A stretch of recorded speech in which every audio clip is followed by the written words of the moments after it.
cas, moi, Dieu a fait grâce, hein. Juste le temps passe vraiment, vraiment, vraiment vite. Là, c'était lundi, on est déjà pratiquement vendredi, la fin de la semaine. Bref. C'était pour partager en fait une pensée que j'ai eue et que j'espère va vous faire du bien. C'est quelque chose de simple, mais je pense que c'est quelque chose en fait dont nous avons vraiment besoin. En fait, j'ai appris en fait qu'avec Dieu, il faut oser. Donc ce soir, je fais ce live en fait pour encourager chacun d'entre nous en fait à oser. Parce que la plupart du temps en fait, quand on est enfant de Dieu ou dans la vie et tout, parfois on n'aime pas prendre de risques. L'être humain en général, chrétien ou pas chrétien, croyant ou pas, en fait, on aime bien la zone de confort. Et quand ça touche un peu à quelque chose qui va maintenant faire objet de notre sécurité, ravi de te voir aussi, Naomi. Donc, on va tout de suite vouloir repousser, soit on reporte, ou soit carrément on laisse tomber en fait, parce que notre sécurité c'est trop sacré pour nous en fait. On veut pas, zone de confort, on veut tous rester, on veut tous rester. Mais en fait avec Dieu j'ai appris que les personnes qui font de grandes choses avec Dieu, lorsque tu regardes, même tu lis l'histoire dans la Bible, l'élément déclencheur des histoires, déclencheur des histoires des personnes qui marchent avec Dieu, c'est toujours le courage. C'est toujours le courage d'oser. C'est pour ça à chaque fois que Dieu va venir voir ou parler à quelqu'un qui a un peu un caractère de peureux et tout, il va d'abord commencer par une chose, il va commencer par le fortifier. Par exemple, lorsque vous prenez l'histoire de Gédéon dans la Bible, Dieu vient le dire vaillant héros, alors que lui se considérait comme le dernier de sa famille. Lorsque vous voyez l'histoire de Josué, malgré le fait que c'était quelqu'un de courageux, en fait, Dieu va commencer par lui dire fortifie-toi et prends courage. C'est-à-dire pourquoi il lui dit prends courage, c'est parce qu'il aura en fait à faire des choses qui vont l'amener à sortir de sa zone de confort. Parce que quand tu es dans ta zone de confort, tu n'as pas besoin d'être courageux en fait. Tout ce que tu fais, tu le fais de manière naturelle. Et moi, lorsque j'observe dans ma vie personnelle, je vois que la plupart, en fait, des choses, des grandes victoires que j'ai eues avec le Seigneur, c'est là où, en fait, j'ai dû oser. C'est là où vraiment j'ai dû oser. Je me rappelle une fois, je devais voyager. Je vais faire un voyage, en fait, et tout. C'était pour un stage. Dans un autre pays, je connaissais personne là-bas et tout. Mais en fait, il fallait vraiment que je parte et tout. Je connaissais personne, la langue aussi c'était compliqué. Donc, je me suis dit, ok, je vais quand même oser en fait. Je réfléchissais trop. Et un soir en fait, lorsque j'allais me coucher, j'ai entendu le Seigneur me dire, mais pourquoi tu me limites en fait? Et le lendemain en fait, j'ai commencé par postuler. Et lorsque j'ai postulé, 2 jours après, je crois, si je me rappelle bien, j'ai été en fait acceptée. Alors que je ne comprenais pas réellement la langue du pays en question. Alors que je connaissais personne là-bas. Et en ce moment-là, en fait, j'avais pas vraiment les moyens aussi de me déplacer. Mais en fait, quand j'ai posé cet acte de foi, en fait, tout a suivi. Tout. Je ne sais pas comment c'est venu. Je ne sais pas comment, je ne vais pas dire. Mais en fait, la provision, du coup, ça s'est passé super bien. Au-delà de mes attentes, au-delà de mes espérances. Mais si j'étais là dans mon coin, comme nous les chrétiens souvent, oh, si c'est la volonté de Dieu, encore ce truc de la volonté de Dieu là, c'est un truc, c'est une excuse. Excuse, dis avec moi, excuse. Ce truc de volonté de Dieu là, beaucoup de chrétiens se cachent dedans, cachent en fait leur peur. Tu sais que tu dois agir, tu dois faire quelque chose. On te demande, oh non mon frère, mais ça fait longtemps et tout, tu vas pas bouger. Ma soeur, c'est comment? Tu dis, oh non, j'attends le temps de Dieu. 1 an passe, 2 ans passent, 3 ans passent, 4 ans passent, 5 ans passent. Tu es toujours là-bas. Tu ne bouges pas, tu ne fais rien. Tu es toujours dans ton coin et tout. Et on te demande, oh la volonté de Dieu. Alors que cette volonté de Dieu là, en fait, ça s'appelle peur. Tu as ta propre volonté de Dieu à toi-même. Dans ta tête, tu dis aux gens que c'est la volonté de Dieu, mais en réalité, non, en fait. C'est parce que tu as peur de te lancer. Donc, tu caches ça derrière la volonté de Dieu. Dieu même, il te regarde, il tourne la tête. Il dit, hé, vraiment, cet enfant-là, je sais pas, tes anges te regardent, ils disent, non, franchement, arrête de mentir comme ça, là. Nous tous, on sait que c'est pas la volonté de Dieu. Nous, on est prêts depuis pour t'aider, mais tu es là, tu tournes en rond, tu as peur, et tu dis que c'est la volonté de Dieu. Donc, j'aimerais te dire ce soir, ne te limite pas, en fait. Si tu veux voir des résultats, il y a des choses qui ne vont pas tomber dans ta chambre. Il y a des choses qui ne vont pas apparaître. You have to act. Tu dois agir. Il y a certaines choses, non, en fait, non. En fait, Dieu n'est pas un magicien. Certaines choses vont te coûter. Ça va te coûter le courage. C'est pour ça, dans la Bible, on dit que notre esprit, l'esprit de Dieu, c'est un esprit de courage.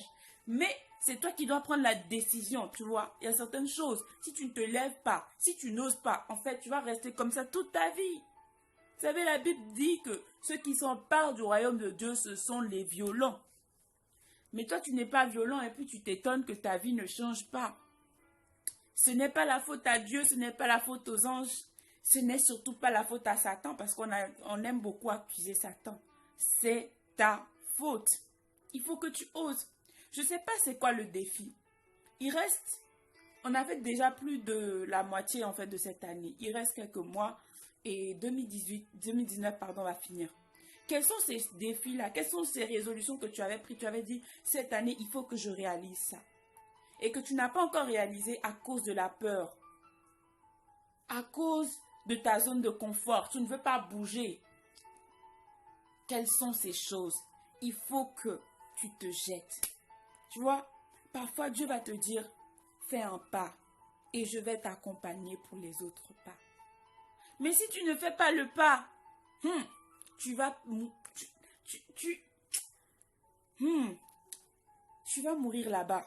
Tu vas rester là-bas jusqu'à. Tu vas attendre alors que Dieu aussi t'attend. Il attend que tu oses. Donc j'aimerais te dire ce soir, ne fais pas en fait, ne cache pas tes peurs derrière la religiosité. Parce que le fait de dire chaque fois que c'est la volonté de Dieu, alors que ce n'est pas la volonté de Dieu, pour cacher les peurs, ça s'appelle la religion. Ce n'est pas la relation. Quand tu es en relation avec Dieu, il va toujours diriger tes pas afin que tu puisses agir au bon moment, afin que tu puisses prendre des décisions fermes, des décisions qui vont t'amener en fait à une autre dimension.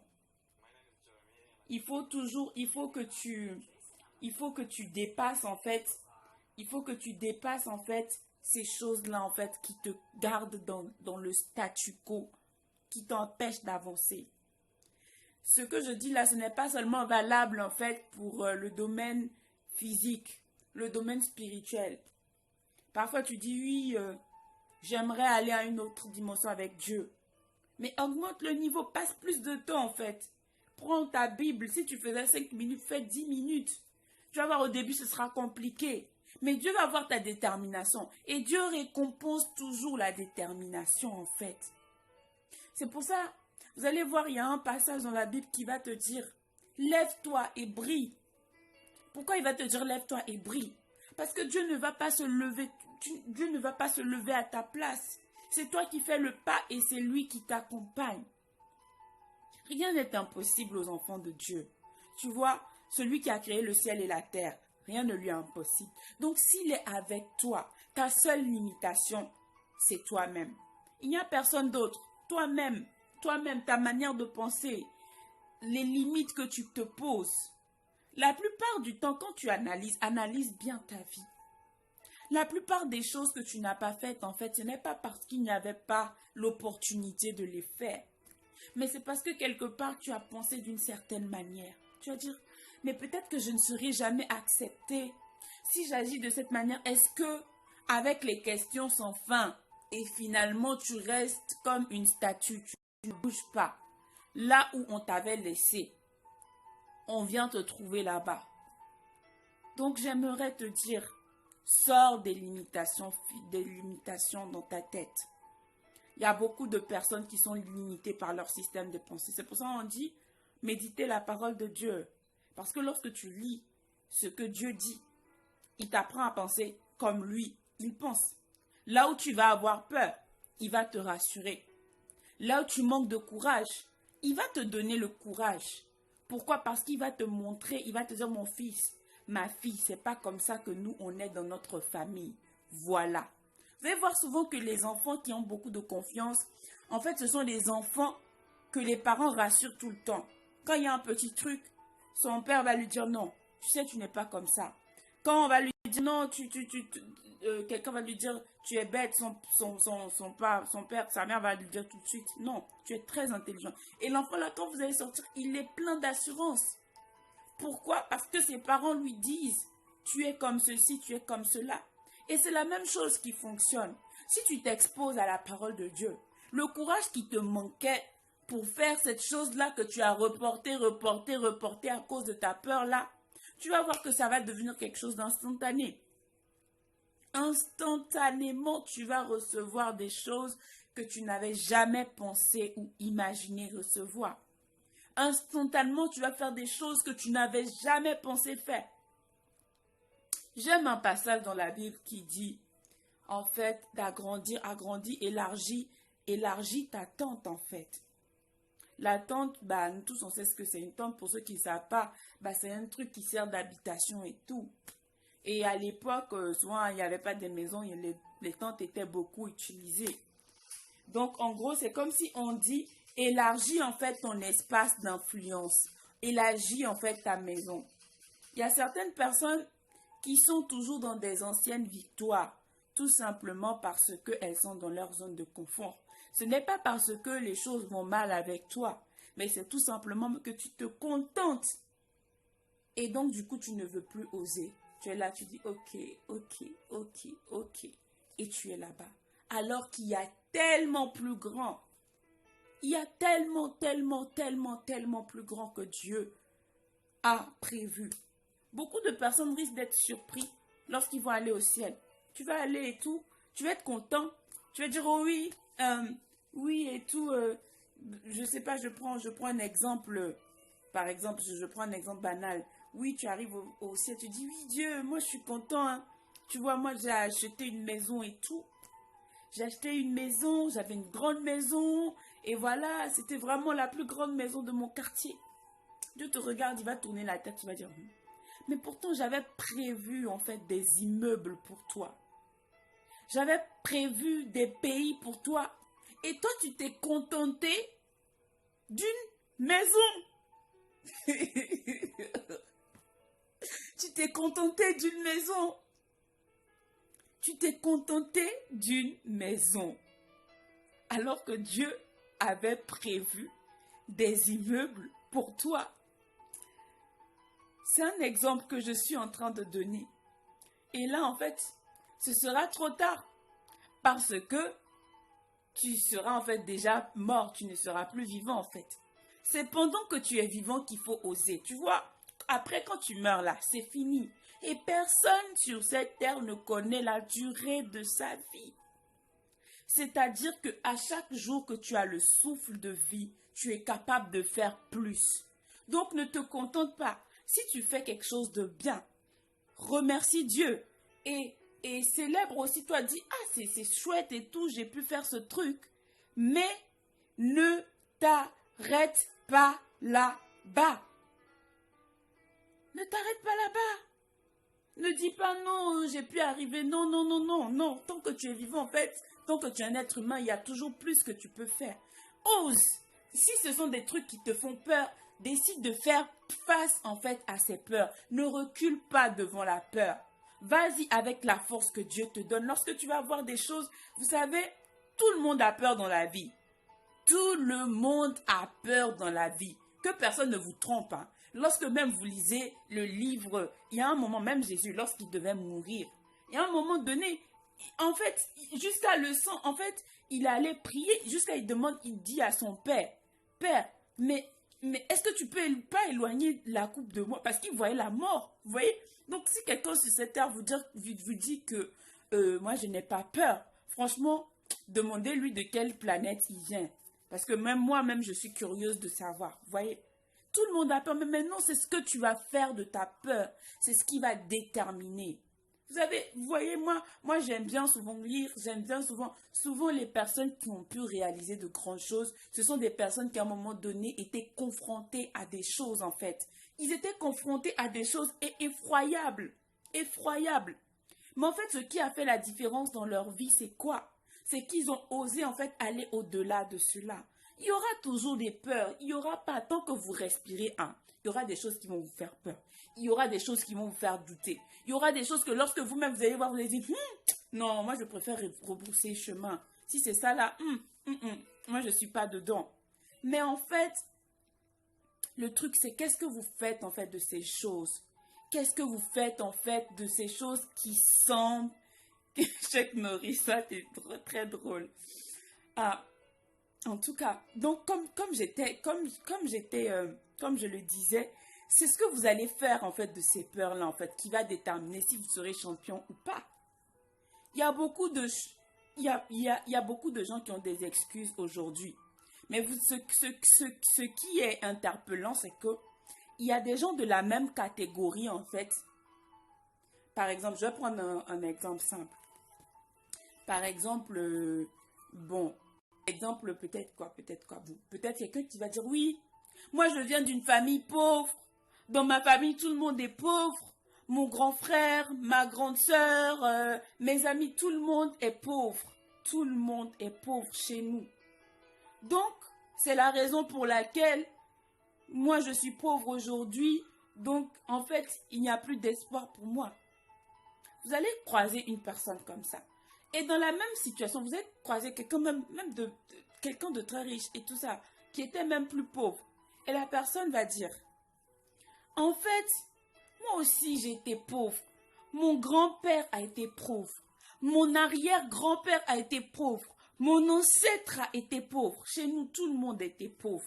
Mais moi, j'ai dit non, jamais. La pauvreté va s'arrêter avec moi. Donc, je me suis battue dans la vie pour arriver où je suis. Je me suis dit que la pauvreté, là, moi, je ne ferai plus partie. Et à partir de ce jour-là, j'ai commencé par chercher. Et un jour, j'ai fini par commencer petit à petit et j'ai réussi. C'est comme ça que je suis devenue riche. C'est la même excuse. Ce gars-là aussi, cette personne-là aussi qui a finalement réussi à sortir de la pauvreté, il aurait pu dire oui, j'étais pauvre comme l'autre aussi qui disait oui. Mais en fait, c'est cette même pauvreté-là. Il n'y a pas deux pauvretés, hein. C'est la même famille. C'est cette même pauvreté-là. Ils étaient tous pauvres au même niveau. Mais c'est cette même pauvreté qui a poussé l'un à devenir riche et l'autre à encore s'enfoncer et à rejeter la faute sur la pauvreté. Tout ça pour dire quoi? Pour dire tout simplement en fait que tout le monde connaît des défis. Tout le monde des limitations. Même les millionnaires vont vous dire que en fait, ils prennent de grands risques. Des fois, ils ont peur. Pourquoi? Parce que eux-mêmes, c'est un plus grand niveau. Parce que eux, en fait, si ça chamboule, en fait, c'est des millions, c'est des milliards qui partent, en fait. Mais malgré cela, en fait, ils choisissent d'aller au-delà. Donc, il n'y aura pas, si tu respires, en tout cas, il n'y aura pas un jour où il n'y aura pas d'obstacle, où il n'y aura pas de difficulté, où tout sera rose. Ce pays-là, ça s'appelle peut-être, je ne sais pas, le pays de Alice des Merveilles qui n'existe d'ailleurs pas. Donc, la mauvaise nouvelle, c'est que ça n'existe pas en fait. Il n'y a pas un pays où il n'y a pas de difficultés. Tout le monde connaît des difficultés. Tout le monde connaît des défis. Mais ce qui va te démarquer en fait, c'est ta capacité à vouloir aller au-delà, à vouloir oser, à vouloir dire non, moi je ne vais pas rester. Non, non, non, non, non. Certaines personnes disent, la sainte colère dit non. Fâche-toi contre ta situation, dis non, ça ne peut pas continuer comme ça. Il faut que j'aille plus loin. Je ne peux pas rester, ça fait 3 ans, 4 ans, 5 ans que je suis dans cette situation. Et pourtant, la parole de Dieu me dit que je suis capable d'aller au-delà de mes limites. Comment se fait-il que moi je vais rester là? Il y a des gens qui sont comme moi, qui ont le même Saint-Esprit, qui ont la même force, qui sont passés par les mêmes situations, mais qui sont devant.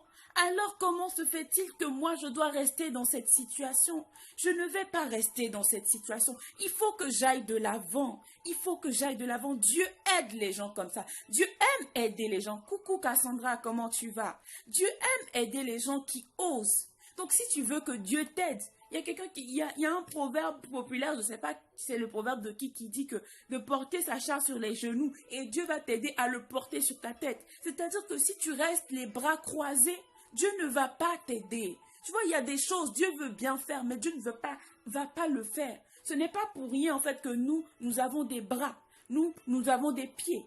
Jésus était venu sur la terre. Après, il est reparti. Donc, la présence de Dieu sur cette terre, elle n'est pas physique. Pourquoi? Parce que en fait, nous sommes les temples vivants de Dieu, en fait. Nous avons des corps, parce que Dieu va agir maintenant au travers de nos corps. Donc, si toi, tu ne fais pas ta part, mon frère, ma soeur, ce n'est pas un magicien. Dieu n'est pas un magicien. Il ne va pas t'aider. Tu ne fais pas promis. Par exemple, tu cherches un boulot, tu restes chez toi dans les 4 murs. Franchement, sur au moins 99,9% des cas, en fait, le boulot, ton employeur ne va pas venir taper à la porte et dire bon oui, en fait, j'ai lu dans tes pensées que tu cherchais un boulot, donc je viens te proposer pour voir si tu voulais devenir mon employé. Tu vois, il faut oser, quelles que soient tes limites. J'aimerais te dire que avec Dieu, en fait, il n'y a pas de limite. La limite, comme je le disais au début, c'est dans ta tête, c'est dans ta pensée. Mais si seulement tu vas au-delà de cela, tu vas voir qu'il y a beaucoup de choses qui te seront capables. Pourquoi? Parce que comme je l'ai dit, Dieu honore le courage. Dieu honore ceux qui osent. Si tu veux aller loin dans la vie, que ce soit dans le domaine spirituel, que ce soit dans le domaine physique, tu dois prendre la décision de ne jamais, jamais, jamais vouloir rester dans le statu quo. Là où tu commences par te sentir trop confortable, dis-toi, mais attends, est-ce qu'il n'y a pas plus? Est-ce qu'il n'y a pas plus? Et je ne parle pas forcément dans le sens d'être avide. Par exemple, pour peut-être quelqu'un qui est avide d'argent, qui aime trop l'argent, je ne parle pas de ça. Mais je parle en fait par rapport à ta destinée, par rapport aux choses qui te tiennent à cœur, par rapport aux choses que tu sens qui bouent dans ton cœur. C'est peut-être un projet, c'est peut-être un désir en fait d'aller plus loin dans ta relation avec Dieu. C'est peut-être, je ne sais pas, une entreprise. J'aimerais te dire que c'est possible si seulement tu choisis d'oser. Et comme je le disais au début, si souvent, si je parle de quelque chose, si je parle de cela, c'est parce que c'est quelque chose que moi-même j'ai vécu. Je vais encore le répéter. Mes plus grandes victoires, c'était lorsque, en fait, j'ai osé. Pour terminer, je vais vous raconter encore une petite anecdote et tout. Une fois, en fait, j'étais à la recherche, en fait, d'un stage. Et, en fait, j'avais essayé dans plusieurs entreprises et tout, mais ça n'avait pas marché, en fait. Et en fait, j'avais une entreprise à cœur que j'affectionnais particulièrement. Je disais, mais moi, j'aimerais bien et tout. Franchement, ça va beaucoup m'apporter et tout. Et je disais dans mon cœur, en fait, j'hésitais. Et quand j'ai osé, à ma grande surprise, en fait, j'ai été automatiquement acceptée là-bas. Mais c'était parce que j'ai osé. Mais si je n'avais pas osé, il n'y aurait pas eu de magie. Il n'y aurait eu rien, en fait. Il n'y aurait rien eu. Et peut-être que tu me regardes, il y a quelque chose, en fait, une raison pour laquelle tu dois oser si tu veux aller de l'avant. Donc, je t'encourage ce soir à ne pas être spectateur de ta vie. Parce que la vie, ça passe très vite. Avant que tu ne saches, si tu reportes. Un jour, tu risques de te lever, tu auras 91 ans. Et tu n'auras plus la même force pour travailler. Parce que la force que tu as aujourd'hui, ce n'est pas la force que tu auras demain. Donc, si tu as 91 ans et que c'est là que tu dis maintenant je vais agir, il y aura plein de choses en fait que tu ne pourras pas faire. Donc, si tu me regardes sur Instagram, c'est sûr que tu n'as pas encore 91 ans et que tu as la force de regarder, de commenter, de bref. Donc, il faut, c'est maintenant en fait. Ne dis pas demain, ne dis pas dans 2 ans, ne dis pas dans 3 ans. Il y a certaines choses que tu peux commencer par faire aujourd'hui. Fais-les aujourd'hui. N'attends pas le lendemain pour oser parce que aujourd'hui, Demain ne t'appartient pas. Aujourd'hui, c'est le jour que Dieu t'a donné. Mais tout le reste, ça dépend de Dieu. Donc, avec le temps que Dieu te donne, mets-le à profit. Parce que le temps est court. Mets ton temps à profit. Là où il faut oser, ose. Là où il te manque de courage, prie, demande à Dieu. Mais après, passe à l'action. Donc, je vous souhaite une bonne soirée. C'était cette pensée que je voulais partager avec vous. N'hésitez pas à partager dans vos stories. N'hésitez pas à liker. Et j'espère que ça vous a béni. Donc, du coup, à plus pour un autre live. Bonne soirée ou bonne journée.